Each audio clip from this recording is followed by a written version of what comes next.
Boa noite, nobre Caimita. É uma honra ter você em meus domínios. Eu sou Rodrigo Marajá e esse é o Alpha RPG. Então, galera, no vídeo de hoje a gente vai trazer para vocês como foi a sessão número 8 de Hermannstad, Transylvania by Night. Lembrando, galera, que tudo que é descrito aqui e que foi descrito nos outros vídeos, na verdade não passam das ações dos jogadores. Tudo que está acontecendo na história, na crônica, foram os próprios jogadores interpretando os seus personagens. A gente joga toda quinta-feira, tá? E após as sessões de jogo, eu simplesmente anoto as principais cenas, né? Para não esquecer e poder fazer esse vídeo aqui para vocês. A ideia é justamente essa, galera, trazer para vocês um conteúdo bem bacana, tá? Que possa inspirar de alguma forma vocês com as suas crônicas e com as suas histórias. Mas a ideia era trazer algo enxuto, bem menos longo do que uma sessão inteira de RPG, que geralmente dura em torno de 4 horas aproximadamente de sessão, né? Então é isso, galera. Eu espero que vocês estejam curtindo, tá? Essa forma um pouco diferente de falar de RPG, de falar sobre vampiro. Então vamos lá, vamos falar um pouquinho de como foi a sessão número 8, galera. A sessão número 8, ela começou com Xerxes, o La Sombra, caminhando até aquele cãozinho de 2 cabecinhas, aquele filhote que estava ali parado, indefeso, recém-nascido. Então o La Sombra, ele ergue o seu machado de batalha para acabar de vez com aquele animal, né, para encerrar com aquilo tudo. Mas ao olhar para o filhote, algo dentro do Xerxes diz que não é o certo a se fazer. O La Sombra, ele fica balançado se a decisão de matar aquele filhote está correta ou não. Então ele se abaixa, ele resolve se abaixar, solta o machado e ele poupa a vida daquele animalzinho, pegando ele no colo. Então o Xerxes pensa, eu acho que eu ganhei um aliado, basta eu adestrá-lo e fazer com que ele beba da minha VT.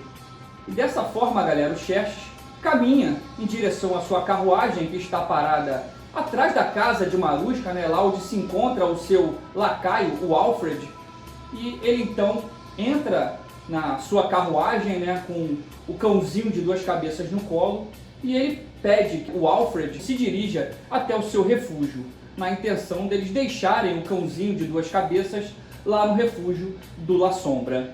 Então, galera, a gente corta essa cena, né, introdutória da definição do que o Xerxes fez em relação ao filhotinho e a gente vai para a cena dentro da casa da príncipe, dentro da casa da Marusca. No momento, galera, em que o malcaviano Vicenzo, ele entrou na Anima para caçar, para interrogar o arrogante Juan.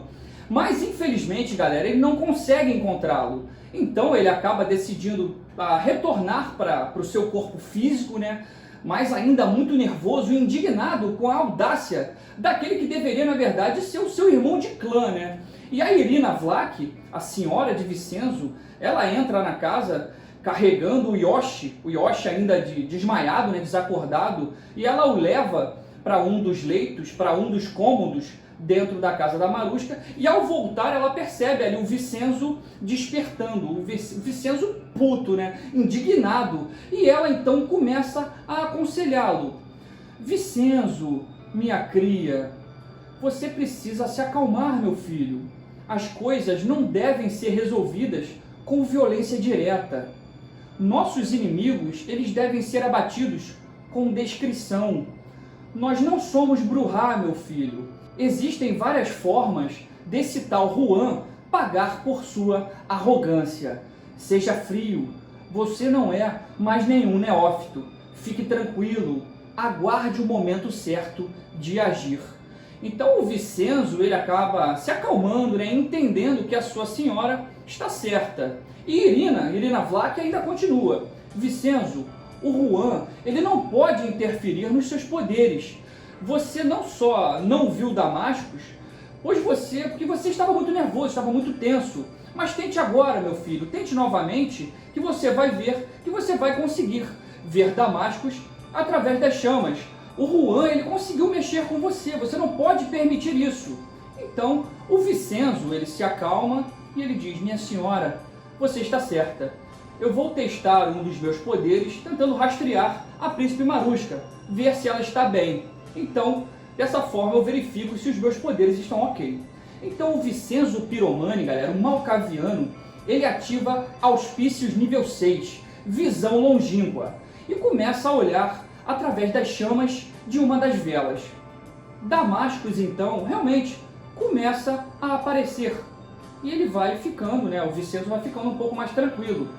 Mas de repente, galera, em fração de segundos, novamente as chamas ficam negras e aquela entidade de boca roxa aparece novamente, atormentando o Vincenzo, galera. O Vitor, que interpreta o Vincenzo Piromani, galera, ele ficou transtornado. Ele disse: não acredito, de novo, não acredito. E eu fiz essa cena justamente para mexer com ele, né? Para ele achar que estava tudo tranquilo, tudo normal, né? Depois do esporro que a Irina Vlach deu nele, né? Na verdade era só uma armadilha para eu fazer com que aquela entidade da boca roxa aparecesse novamente para atormentá-lo. Então, galera, a entidade sombria, ela diz: Damascus não existe mais. Agora há somente eu. Meu nome é Vazik. Vincenzo, então revoltado, ele diz: eu quero o seu senhor. Eu quero Juan. Então o Vazik diz: você quer ele mesmo? Então vá até a porta. Galera, nesse momento, alguém bate a porta. Toque, toque, toque.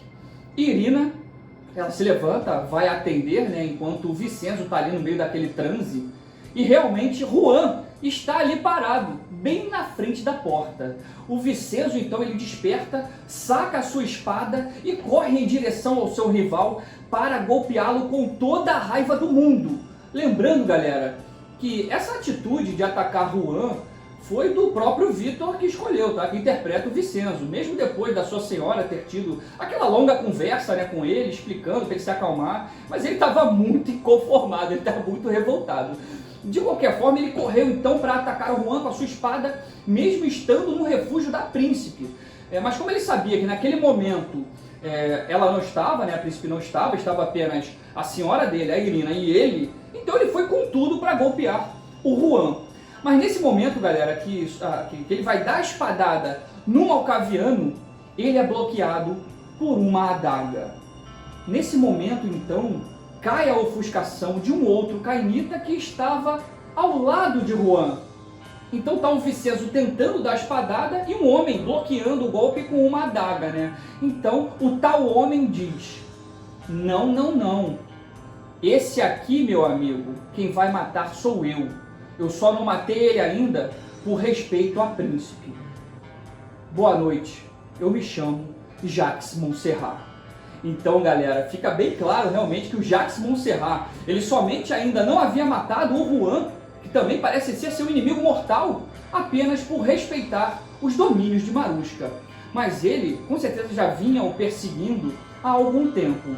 Então, com certeza, matar um cainita nos domínios de uma príncipe como Marushka, geralmente daria muitos problemas pro Montserrat, pro Assamita. Provavelmente ele seria punido com a morte final.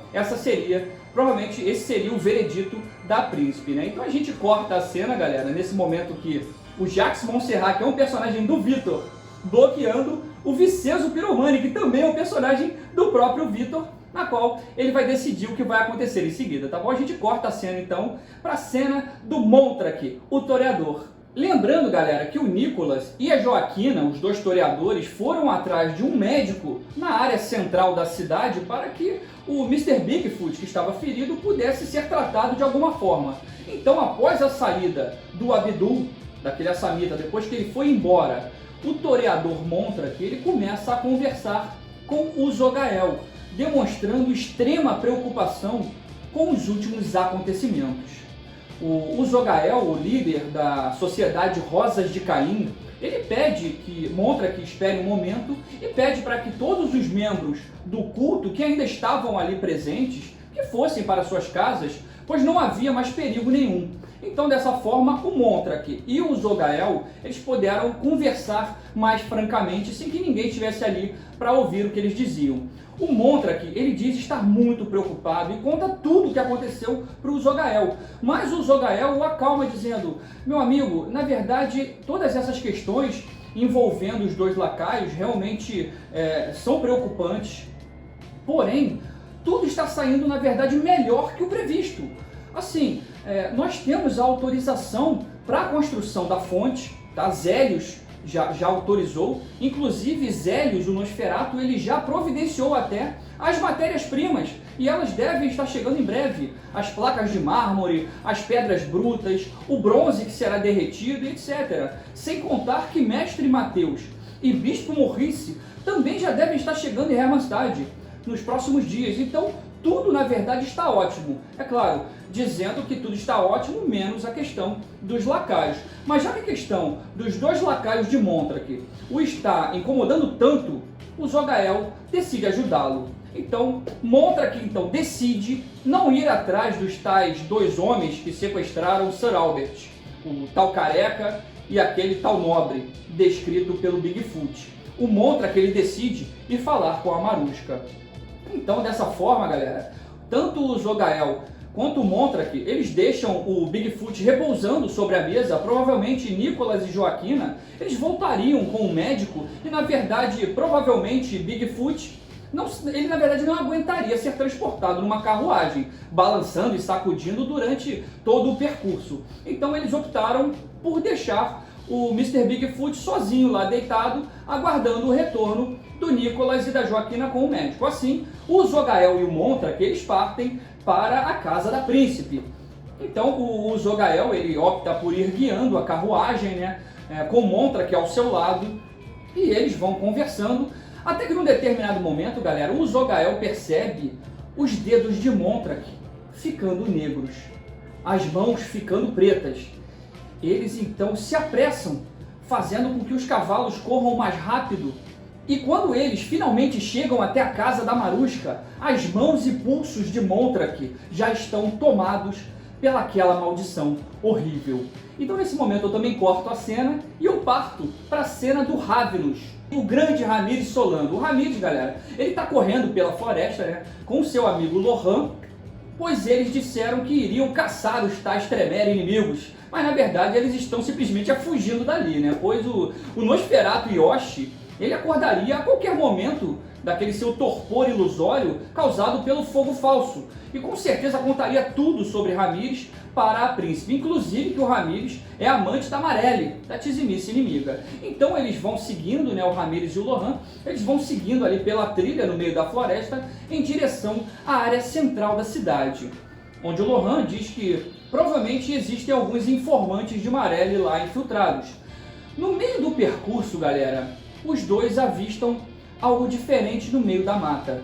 Eles fazem um teste de percepção e eles notam algo como se fosse uma pequena gruta, uma pequena entrada no meio da mata, escondida ali entre as árvores.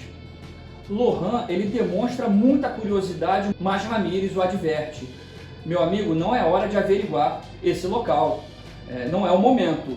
Então o Lohan entende e ambos seguem os seus caminhos. Galera, gravem essa informação, tá? Essa tal gruta, essa caverna no meio da mata, o Cristiano Cristo, que interpreta o Ramírez, ele optou por não entrar lá. Mas lá tem algo bem interessante e bem maneiro que a gente vai ver nas próximas cenas, tá? RPG é assim, né, galera? Os jogadores, eles têm total liberdade para fazerem as suas escolhas. Então, um pouco mais à frente, após caminharem mais alguns quilômetros, né, eles veem um lobo marrom parado, sentado no meio do caminho, olhando para eles dois, como se esse lobo estivesse impedindo a passagem por ali. Provavelmente era um dos lobos de Maruska. Nessa hora, galera, foi uma situação muito tensa, pois com certeza havia outros lobos ali por perto, e um confronto direto poderia ser algo muito mortal para o Ramírez, inclusive também para o Lohan. Então, o Ramírez, galera, ele ativa animalismo nível 1, linguagem feral, e começa a conversar com o lobo. O Lohan chega a tomar um susto, mas é isso mesmo, galera. O Ramírez, ele ganhou animalismo nível 1, gastando pontos de experiência, que é uma das disciplinas do próprio clã Ravenous, né? Então, ele diz para o lobo: deixe-me passar, irmão, levo comida para os meus que têm fome. O lobo para e o lobo responde: podem seguir, não são vocês dois os quais estamos caçando. boa viagem. Depois desse encontro, né, dessa interação, desse encontro tenso entre o Ramírez e o lobo, ambos finalmente partem e chegam até a aldeia, né, a aldeia principal ali, e vão direto para a taverna. Lá na taverna, galera, eles ao entrarem e veem o taverneiro humilhando uma das atendentes, pois parece que ela havia derramado algumas bebidas e que estava levando para um dos clientes. Então o taverneiro grita: já é a segunda vez que você derruba tudo, você é muito estabanada. Então o taverneiro a pega pelo braço e começa a sacudir a atendente, sacudir a tal mulher. Lohan diz para Ramírez: Ramírez, dessa vez eu resolvo, você já resolveu a situação do lobo, agora é comigo. Então o Ramírez, ele começa simplesmente a narrar para todos que estão ali na taverna as ações do Lohan, exatamente como ele sabe fazer magistralmente, né? Ramírez começa a narrar e realmente as coisas vão acontecendo exatamente conforme a sua descrição. Então ele fala: aí ele andou até o taverneiro e disse: não é assim que se trata uma mulher. Então o Lohan libertou a dama das mãos daquele taverneiro, pegou ele pela cabeça e pressionou a sua face direita contra o balcão de atendimento. O taverneiro ficou preso, desesperado, enquanto Lohan pedia uma caneca de cerveja para aquela mesma atendente. A jovem ficou meio receosa, mas entregou a caneca cheia para Lohan. Lohan então começa a jogar o líquido gelado dentro da orelha do taverneiro e ainda disse para aquele homem que da próxima vez o tal taverneiro tomaria aquela cerveja por um orifício mais ao sul. Todos na taverna, galera, começam a rir, a aplaudir a descrição, né? E aplaudir também a atitude do Lohan. E eles ficam impressionados com a narração do grande contador de histórias, Ramírez Solano.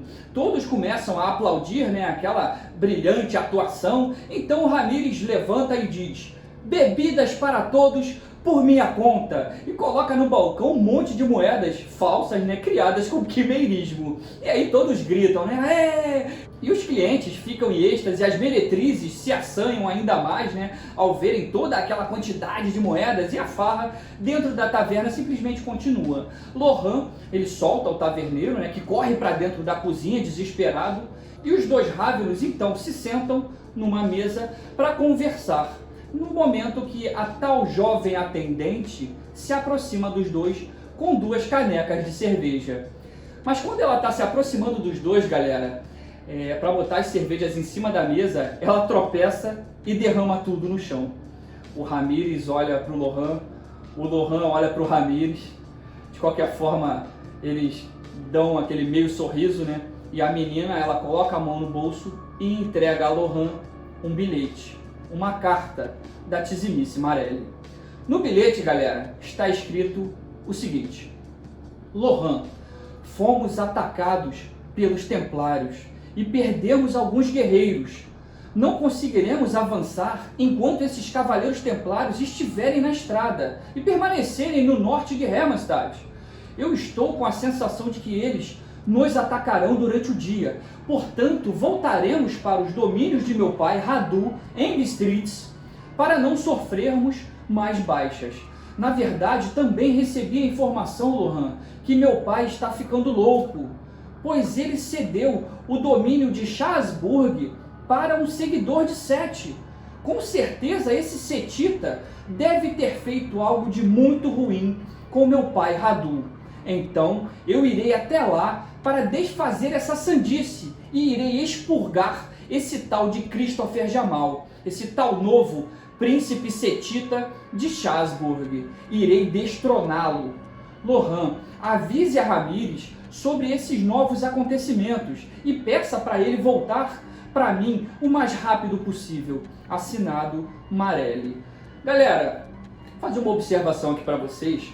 Esse tal setita que a Marelli se refere na carta, esse tal Christopher Jamal, na verdade é o personagem do Fernando, na Crônica de Bistritz, também da crônica passada. Atualmente o Fernando está interpretando o Montrak, o toreador, mas na crônica passada ele era esse setita e era muito amigo do príncipe Tzimisi Radu, por incrível que pareça. Então dessa forma eu também incluí nessa crônica atual mais um personagem da crônica passada, conforme eu havia planejado, e igual eu fiz com Jacques Montserrat, o tal assamita branco do Vitor. Então se vocês quiserem, galera, saber um pouquinho mais sobre o setita Christopher Jamal, depois assistam o nosso vídeo sobre o clã Seguidores de Sete, que lá eu falei um pouquinho sobre esse personagem bem maneiro criado pelo grande amigo Fernando, tá bom? Então, galera, voltando para a aventura, o Ramírez, ele ao ouvir o conteúdo daquela carta, ele fica decepcionado, realmente ele fica triste, pois o seu grande objetivo, que era ver a tal história acontecer, na verdade parece que o confronto épico entre Marelli e Marushka não irá mais acontecer. Ramírez ele fica inconformado e ele diz para o Lohan: Lohan, essa guerra da Marelli contra a Marushka não será cancelada. Marelli ela vai continuar atacando. E assim, né, o Ramírez está insinuando que ele permanecerá em Hermannstadt utilizando uma Marelli ilusória com quimeirismo para que o clima de tensão na cidade não diminua. E o Ramírez, ele deixa bem claro, né, galera, que o mais importante para ele, na verdade, é dar vida à história perfeita. A prioridade dele não é a segurança de Marelli. E pouco importa quem é que vai ganhar ou perder esse confronto. Ele não está preocupado com isso. O importante para o Ramírez é o confronto acontecer. Então depois, galera, quando vocês tiverem um tempinho também, deem uma olhada no vídeo aqui do canal, que eu falo um pouquinho sobre o personagem Ramírez Solano. Esse vídeo explica bem essa personalidade dele e os seus reais objetivos, apesar dele ser amante da Marelli, tá bom? E no final, o Ramírez, ele ainda fala para o Lohan: Lohan, antes de qualquer coisa, meu amigo, a gente precisa fazer uma visita, uma viagem a Seores. Eu tenho negócios a tratar com os feiticeiros. E aí a gente corta a cena com nesse momento que o Ramírez ele fala para o Lohan o seu intuito de seguir viagem para Seores. E a gente vai para a cena do Capadócio Hardin, galera, a cena do Hardin. O Capadócio ele sobe na carruagem, né, aceitando a carona de Jânio e de Pietro, dos Tremé. E ele, ainda preocupado com aquela multidão, ele toda hora ele fica olhando para trás, né? Olhando para trás, olhando para ver se alguém daquela multidão estava realmente conseguindo perseguir a carruagem. E dessa forma que ele está olhando toda hora para trás, ele acaba percebendo dentro da tal jaula, aquela jaula acoplada à carruagem, ali dentre os prisioneiros, galera, simplesmente está o lacaio do Montrak, o Sir Albert. Mas o Capadócio, o Tássio, né, que interpreta o Hardin, ele finge que não viu. Depois de algum tempo, eles finalmente chegam ao refúgio dos Tremé. E eles descem da carruagem, né? Os prisioneiros também são encaminhados para dentro da casa sob o efeito de dominação. Mas quando o Sir Albert ele passa por Hardin, ele diz: me ajude, meu senhor, me ajude, senhor. Mas Jânio ordena que o prisioneiro continue andando. Todos entram na casa e os prisioneiros eles são colocados numa espécie de calabouço, no subsolo ali da residência. Jânio então vai em direção a Hardin e o pergunta: Hardin, você conhece aquele prisioneiro que lhe pediu ajuda? O Capadócio pensa e responde com sinceridade: conheço sim, é um carniçal de um neófito chamado Montrak, um toreador, ninguém importante. Jânio ele fica muito satisfeito com a honestidade de Hardin e todos seguem para dentro do refúgio dos Tremé. A casa, galera, ela é bem aconchegante, tá? A frente da casa é até um pouquinho humilde, é pequena, mas a parte de trás do refúgio ela é bem escondida pelas árvores, né? E é bem maior do que realmente aparenta ser. Então, um homem jovem de cabelos brancos chega para recepcioná-los. Simplesmente esse é Mestre Celestin, um dos Tremé com mais prestígios no clã. Ele simplesmente é responsável pela biblioteca de Seores e ele é cria do poderoso Étrios. Nesse momento, os três fazem uma respeitosa reverência, né? O Jânio, o Pietro e o Hardin, e o Celestin os cumprimenta também e se apresenta ao Capadócios. dizendo que é uma satisfação imensa conhecer o Capadócio e que ele está muito animado com essa troca de conhecimento que a Convenção Ciclópica pode oferecer. A Convenção Ciclópica, galera, como eu já mencionei anteriormente, tá? Consta no livro do clã Capadócio, tá? E se refere a algumas alianças entre Tremé e Capadócios para a troca de informações e conhecimentos místicos, tá? É mais ou menos isso. Então, em seguida, o Celestino ele questiona o Jânio e também questiona o Pietro se a missão havia sido cumprida com sucesso.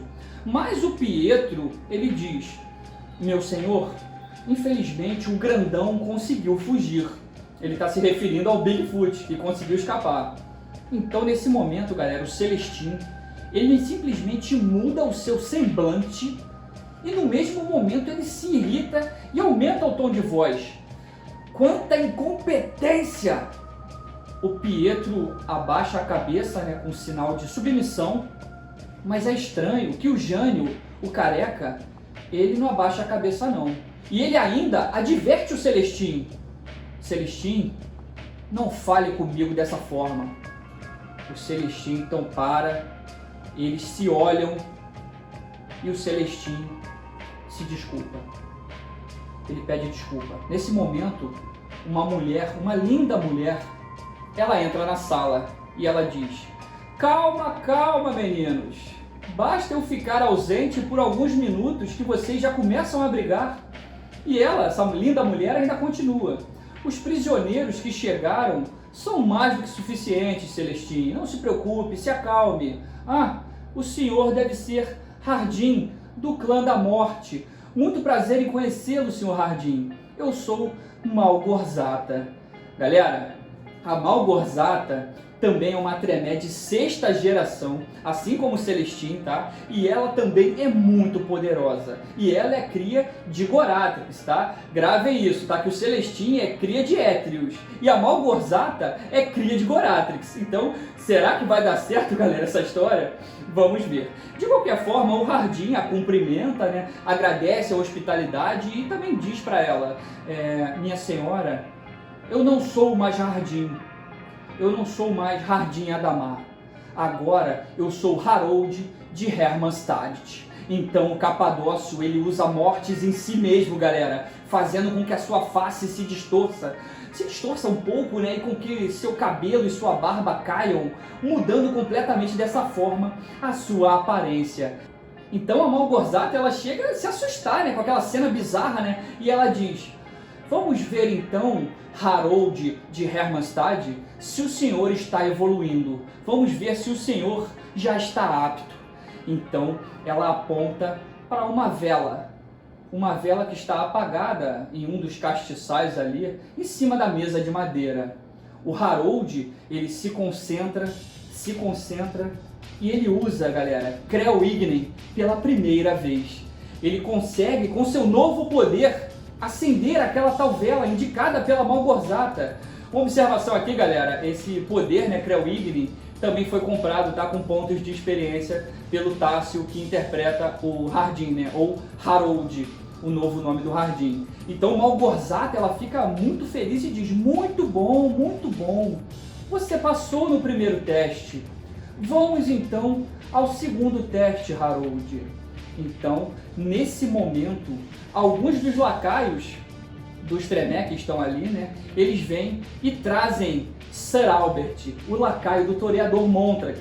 Ele fica, né, o Sir Albert fica de joelhos diante de Harold de Hermannstadt. Malgorzata saca uma adaga e oferece a Harold para que ele execute Sir Albert.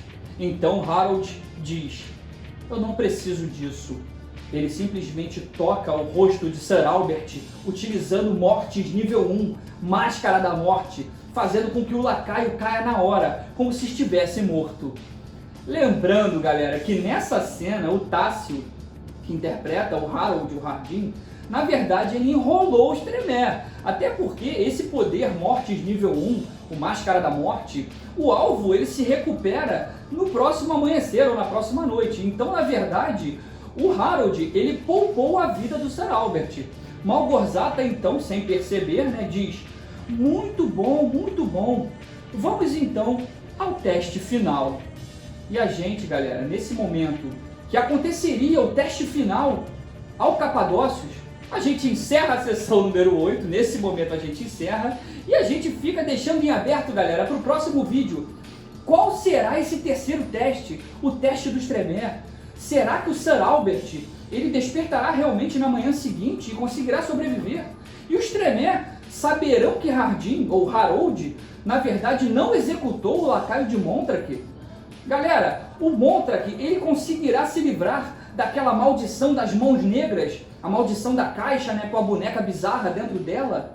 E o Xerxes, galera, ele contará para os seus aliados que adotou o tal cãozinho de 2 cabeças? Marusca, galera, vamos falar da príncipe. Ela receberá as informações de Yoshi. O que Ramírez e Lohan farão os Seores? O que Ramírez quer tanto negociar com o clã dos feiticeiros?